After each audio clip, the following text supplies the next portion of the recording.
আল্লাহকে ভয় করো। ইত্তাকুল্লাহ, ইত্তাকুল্লাহ, ইত্তাকুল্লাহ। ওহে মুসলিম, তোমাকে আল্লাহর সামনে দাঁড়াতে হবে। তোমার হিসাব নেওয়ার জন্য আল্লাহই যথেষ্ট, যিনি সব জানেন। তুমি যা গোপন করো ও প্রকাশ করো। তোমাকে অবশ্যই মৃত্যু বরণ করতে হবে। যখন তুমি দুনিয়ার সব কিছু ছেড়ে চলে যাবে, শুধু তুমি আখিরাতের জন্য যা সঞ্চয় করেছ তা নিয়ে সাবধান হও তোমার শেষ আমলের ব্যাপারে। তুমি জানো না কখন তোমার শেষ মুহূর্ত। তুমি কি প্রস্তুত মৃত্যুর জন্য? তুমি কি প্রস্তুত কবরের সওয়াল জবাবের জন্য? তুমি কি প্রস্তুত ভয়াবহ কিয়ামতের জন্য, হাসরের ময়দানের জন্য, হিসাব নিকাশের জন্য, আল্লাহকে জবাব দেওয়ার জন্য, মিজানের জন্য?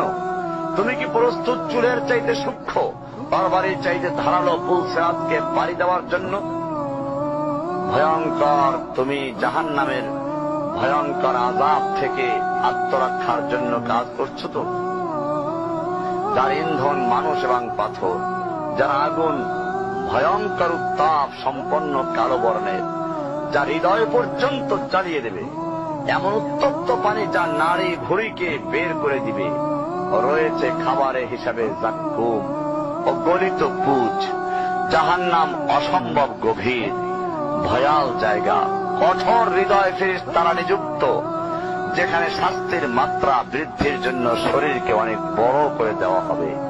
চামড়াগুলো জ্বলে যাবে, বের হতে চাইবে, বের হতে পারবে না। মৃত্যুকে ডাকবে, মৃত্যু আসবে না। ভয়ঙ্কর শাস্তি যা অনন্তকাল ব্যাপী চলতে থাকবে।